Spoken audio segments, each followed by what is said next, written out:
નમસ્કાર મિત્રો, જીરાની ખેતી તમે જોઈ રહ્યા છો.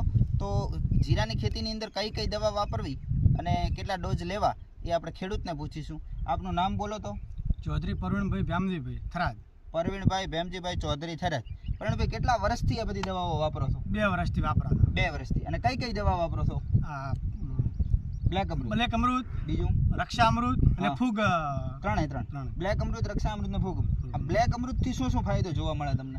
છોડ તંદુરસ્ત રહે, ડાળીઓનો વધારો છે અને કોઈ બીજું બગાડ નથી. મતલબ છોડ તમે જોઈ શકો છો મિત્રો, એકદમ તંદુરસ્ત છે, લીલોછમ છે અને ફ્લાવરિંગ તમે જોઈ શકો છો. એની ડાળીઓ જુઓ છો, એકદમ કોઈ સુકારો નથી.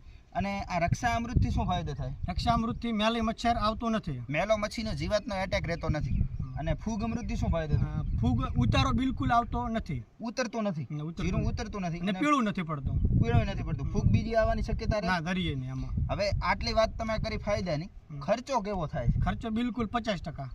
50% ખર્ચો થાય. મતલબ જે પહેલા દવાઓ તમે વાપરતા એના કરતા અને આ દવાઓ વચ્ચે અડધો ખર્ચો થાય. તો દરેક ખેડૂત મિત્રોને વાપરવું જોઈએ. તમે કેટલા વર્ષથી વાપરો? મેં 2 વર્ષથી. ગઈ સાલ દીરું કર્યું હતું ને આ સાલ ફેરી કર્યું આનાથી. બરાબર. ગઈ સાલે આ પાક જીરાની અંદર આ દવાઓ બધો ઉપયોગ કર્યો અને આ સાલ પણ કર્યો. તો રિઝલ્ટ થી તમને સંતોષ છે? બરાબર. તો નમસ્કાર મિત્રો, જીરું હોય, એરંડા હોય, રાયડું હોય, વરિયાળી હોય, કપાસ હોય કે મગફળી હોય, કોઈ પણ પાક કે કોઈ પણ શાકભાજીની અંદર બ્લેક અમૃત, રક્ષા અમૃત અને ફૂગ અમૃતનો અવશ્ય ઉપયોગ કરવો.